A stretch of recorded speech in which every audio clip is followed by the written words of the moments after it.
bem, meus alunos? Espero que esteja tudo bem com vocês. Vamos para mais uma aula. Estou agora particularmente falando com o oitavo A, o oitavo C, o oitavo D e o oitavo E, ok? Antes de começar a aula, vamos aos nossos recados. Essa semana é só para fazer o que o professor pedir desta aula, não é para enviar nada para o professor.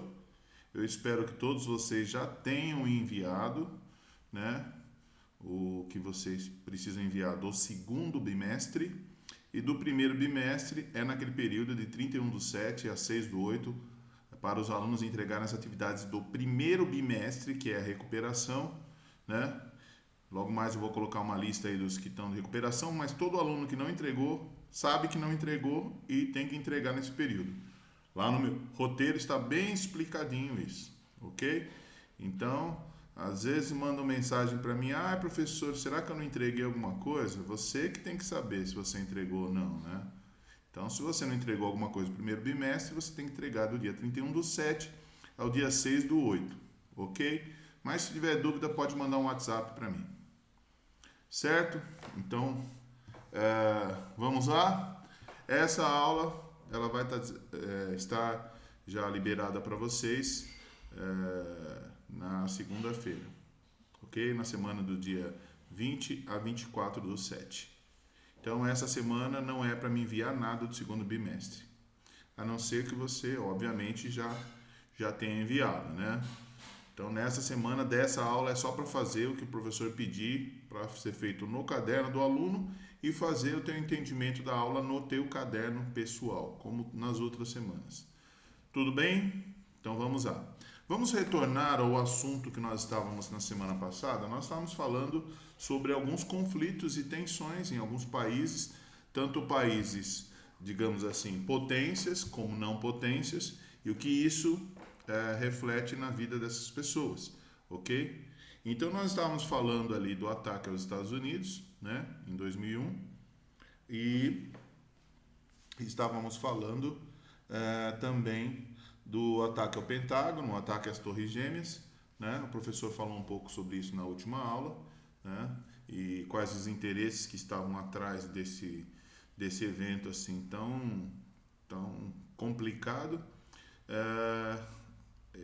Na outra aula eu tenho certeza que eu não falei sobre isso, eu vou falar agora. Então, o que foi mais complicado na época, a desculpa que os Estados Unidos deu para invadir o Iraque era de que ele tinha armas de destruição em massa. O que é mais assim curioso nessa história, que quem era o presidente nessa época era o Bush filho.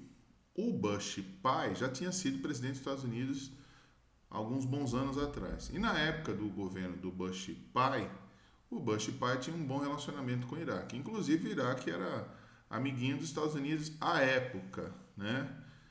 Haviam negociações ali de armamentos, negociações de petróleo. Os Estados Unidos apoiou o Iraque na sua guerra contra o Kuwait, ou Kuwait, como queiram. Então é muito interessante, né, essa questão aí. Bom, os Estados Unidos dizendo que o Iraque tinha armas de destruição em massa, invadiu o Iraque, destruiu boa parte do Iraque, e essas armas de destruição em massa nunca foram encontradas. E foi comprovado, alguns anos depois, que tudo foi uma criação muito bem arquitetada, planejada pelo Bush filho e toda seu conjunto de assessores. Ou seja, quando há uma guerra, você cria ideologicamente um inimigo, né, que não era efetivamente tão inimigo assim, e você coloca todo o mundo junto, com os argumentos de defesa da liberdade, defesa da justiça, todos os argumentos possíveis, né, foram utilizados para... E o pior, logo de início, quando os Estados Unidos foi atacado, ele dizia que tinha que acertar, matar os líderes desse movimento, né? E nós sabíamos que, à época, que o maior líder desse movimento, ele não estava lá no... ele não estava onde foi atacado primeiro, que foi o Afeganistão, não foi nem o Iraque foi atacado depois. Eles atacaram o Afeganistão, que não tinha nada a ver com isso, um país extremamente pobre, não tinha o menor sentido atacar o Afeganistão, mas era fácil atacar o Afeganistão, né? Então, logo depois atacou também o Iraque, né? Utilizando de uma teoria absurda de que o Iraque teria essas armas de destruição em massa, que se comprovou que não tinha nenhuma dessas. O inimigo era o Saddam Hussein, e depois esse presidente do Iraque acabou sendo julgado e condenado à forca.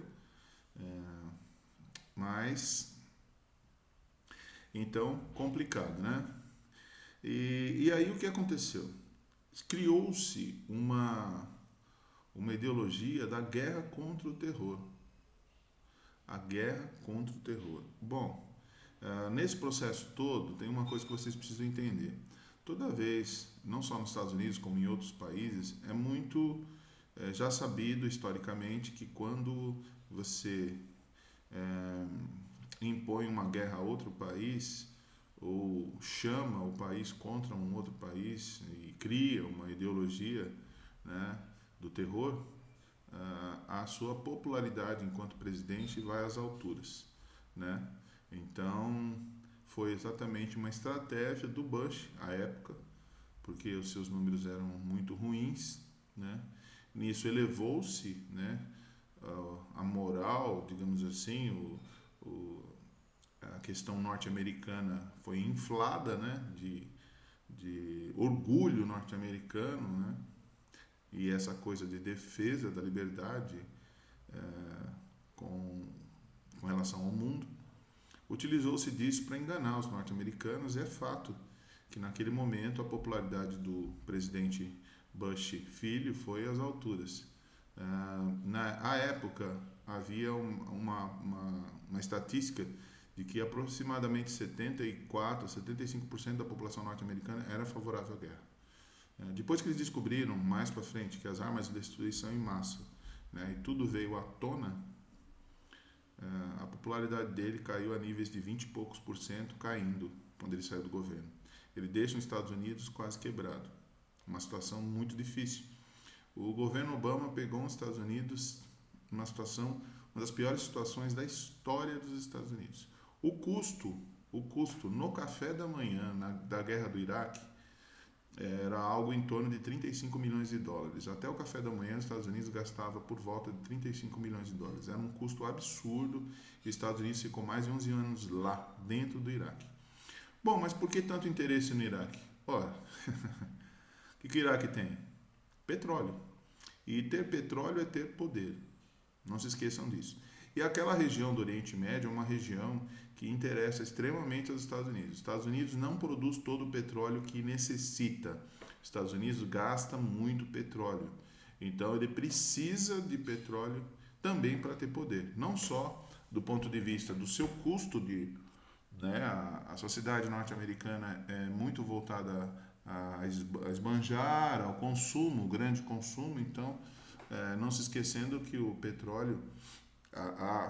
A necessidade do petróleo ainda, né, de combustíveis fósseis, né, só que os combustíveis fósseis, como o petróleo, eles não são renováveis a curto prazo, né?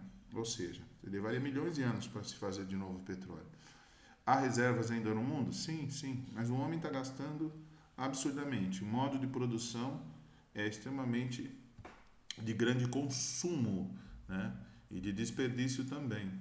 Então, carros extremamente gastões, gastam muito combustível, como a gasolina, por exemplo, o diesel, são derivados do petróleo, né? Então, é uma sociedade extremamente consumista. Voltando para a questão da guerra. Então, criou-se uma ideia de terror, que havia inimigos que iam destruir os Estados Unidos. Sim, sim, o que aconteceu... Até hoje nós vamos ficar aqui na dúvida, né, se isso tudo foi programado, né? Foi tudo muito bem pensado pela família do Bush, porque era sabido que a família do Bush negociava armas com vários países do Oriente Médio. Então, é sabido que o Bush filho tinha uma empresa de petróleo, né, que negociava o petróleo, foi à falência antes dele ser candidato à presidência da República, né? Então, todo esse processo foi muito, muito custoso para o mundo inteiro. O mundo inteiro sofreu com essa guerra, né? E todos os países que apoiassem os Estados Unidos teriam a condição de ajudar a reconstruir o Iraque, ou seja, suas empresas poderiam ir para o Iraque, né? Mas os Estados Unidos, ele lançou bombas, uma quantidade absurda, morreu tanta gente inocente, tantos iraquianos inocentes morreram, e poços de petróleo eles não destruíram, né? Um ou outro ali queimaram para chamar atenção, mas as grandes reservas não, porque obviamente era interesse dos Estados Unidos. Então, durante anos, foi-se alçada essa ideia, essa questão ideológica de guerra ao terror, um terror que não existia. É óbvio que os Estados Unidos ele não é amado por muitos países por conta de sua intromissão na questão político-econômica de muitos países, inclusive da forma mais terrível possível, que é a força de armamentos, né? Então, realmente foi um período muito difícil para o mundo, né? O Brasil, à época, a política internacional do Brasil, à época, era completamente diferente da política de hoje. Hoje, provavelmente, este governo que está apoiaria os Estados Unidos. À época, o Brasil não apoiou os Estados Unidos, entendia que a solução era melhor no diálogo, na política, né? O embaixador da época era um cara fantástico e a nossa política, o governo brasileiro, era contra a guerra. Desculpe. Então, quem mais apoiou os Estados Unidos à época foi a Inglaterra, né? Então, era claro que todos que apoiassem os Estados Unidos iam ter o direito de ganhar seu quinhão no lucro de reconstruir o Iraque. E o Iraque ficou sem um governo democrático, fazia tempo que não tinha, mas ficou sem um governo, entre aspas, né, democrático, né, que lá é uma conjunção de vários grupos religiosos, né, xiitas, sunitas, tem curdos lá, então é uma mistura absurda, né, de culturas e tudo mais, do ponto de vista, eu estou falando da parte ruim de domínio, não estou falando da parte da pluralidade cultural, que essa é muito boa, né? Então, essas guerras realmente não tiveram muito sentido, a não ser lucro. E o Bush filho, eu me lembro que eu assisti um filme contando essa história, então é de se suspeitar que quando ele soube da invasão aos Estados Unidos, ele estava numa escola de educação fundamental dos pequenininhos, e o cara chegou no ouvido dele e falou que os Estados Unidos estava sendo invadido. Ele continuou ali durante um tempo, conversando com as crianças, tranquilamente. É de suspeitar, né? Como é que um presidente de uma potência como os Estados Unidos sabe que se o país está sendo invadido, que o Pentágono foi atacado, as Torres Gêmeas, que eram um símbolo, essas Torres Gêmeas eram 2 prédios famosos, era cartão postal dos Estados Unidos, estavam sendo atacados, né, com aviões que cruzaram dentro dos prédios, né, derrubadas as 2 Torres Gêmeas. Mais de 3 mil pessoas que estavam nas Torres Gêmeas morreram naquele dia, né, porque incendiou e as torres vieram ao chão, né? Foi uma dor tamanha com o mundo. Toda essa dor dos norte-americanos foi extremamente usada pelo governo, né? Então, é uma situação muito triste da nossa história, né? Bom, então, quando há guerras, sempre há interesses de poder por trás, interesses econômicos e outros interesses, mas principalmente esses dois, né? Interesses econômicos, militares. Sempre a guerra não acontece à toa, né? Só que hoje na guerra algumas grandes infraestruturas não são destruídas, porque é do interesse de quem está ali controlar alguma área daquele país, que foi o caso do Iraque. O Iraque até hoje não se reconstruiu, ainda é um país muito que sofre com tudo que aconteceu lá, com a guerra que aconteceu lá. O povo iraquiano ainda sofre muito sobre tudo isso que aconteceu, né? E eu me lembro que um dos líderes lá, que me fugiu o nome dele agora, ele dizia que nenhum norte-americano ia ficar tranquilo em nenhum lugar do mundo mais depois de tudo isso que aconteceu, né? Depois, logo depois do governo do Bush filho, entra o Obama e o governo é completamente diferente, um governo extremamente democrático, né? Eu sempre dizia que o Bush filho foi responsável por milhares de mortes. E ele era um cara que ia domingo à igreja, rezava, tal, mas durante a semana as suas ordens determinavam a morte de muitos seres humanos, inclusive, principalmente, os que mais sofreram foram os pobres e as crianças. Certo? Então, na página 33, vocês vão ver, né, uma estátua sendo derrubada do Saddam Hussein no Iraque, né, depois que houve a queda, né, da ditadura do Saddam Hussein, que era presidente do Iraque. A outra imagem do lado direito que vocês estão vendo aí na página 33 são os fuzileiros navais americanos transportando prisioneiros iraquianos em 21 de março de 2003. Digamos assim, as cadeias, né, que eram levados os prisioneiros de guerra, depois se descobriu, né, com imagens, tudo era registrado, as desumanidades desses prisioneiros que acontecia com eles nas prisões por conta do exército norte-americano. Tudo isso veio à tona depois. Era algo assim horrendo. Uma parcela dos norte-americanos, e uma parcela sempre entendo e explico que a gente nunca pode generalizar. Depois de descoberto todas as atrocidades desse período da guerra, obviamente uma parcela da população era totalmente contra esses horrores da guerra, ok? Na imagem de baixo você vai ver um carro-bomba, né, explodindo lá no Iraque, em Bagdá, e do lado vocês vão ver um tanque de guerra, né, do exército iraquiano, em 2008 já, né, aí já é uma situação diferente. Quem retirou a maior parte dos soldados do Iraque foi o Obama, já no governo Obama, não mais no governo Bush, né? E aí sim se encerra a guerra contra o Iraque e contra essas armas de destruição em massa que nunca existiram, né?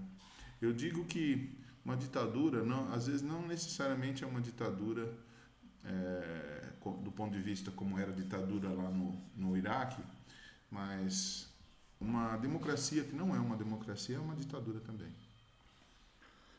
Então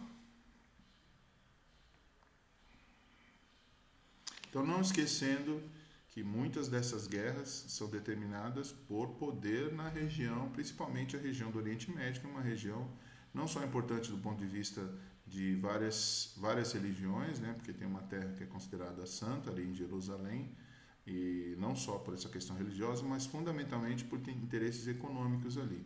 Países ali que são alguns aliados, outros inimigos, como é o caso do Irã com relação aos Estados Unidos, que é um inimigo dos Estados Unidos, e a Síria também, ok? E ali há interesses da Federação Russa, mas principalmente da Federação Russa e dos Estados Unidos, principalmente esses dois. É óbvio que existem outros interessados ali naquela região, como a Inglaterra e outros da União Europeia, aí você pode incluir China e Japão também, mas fundamentalmente Estados Unidos e Federação Russa, ok? Virando a página, né? O discurso do Bush, ele vai usar aquela questão da guerra contra o terror, que foi totalmente criada ideologicamente, né? E então aqui tem umas perguntas aqui para vocês responderem no caderno, tá bom? Tá aqui, ó. De acordo com o texto, a que perigo o presidente dos Estados Unidos se referia? Ele estava falando dos inimigos, né? Dos supostos inimigos dos Estados Unidos. Qual é o sentimento? Ele criou um sentimento, né, aos norte-americanos que que eles estavam lutando por liberdade e que tinham que defender a liberdade em qualquer país, inclusive lá no Iraque, né? Que eles estavam lutando contra as armas de destruição em massa, que eram inimigos dos Estados Unidos. Tudo falácia, certo? E a reação dos Estados Unidos foi, primeiro, bombardear o Afeganistão, procurando uns inimigos que não estavam no Afeganistão, e também bombardeou, durante muitos anos, obviamente, o Iraque. Na próxima aula nós vamos falar sobre Estados Unidos e Coreia do Norte. Tudo bem? Então essa semana não precisa entregar nada no meu e-mail, é só para responder suas perguntas no caderno e assistir a aula que o professor passou agora. Tudo bem? Uma boa semana para todos. Beijo e saudades de vocês. Tchau, tchau.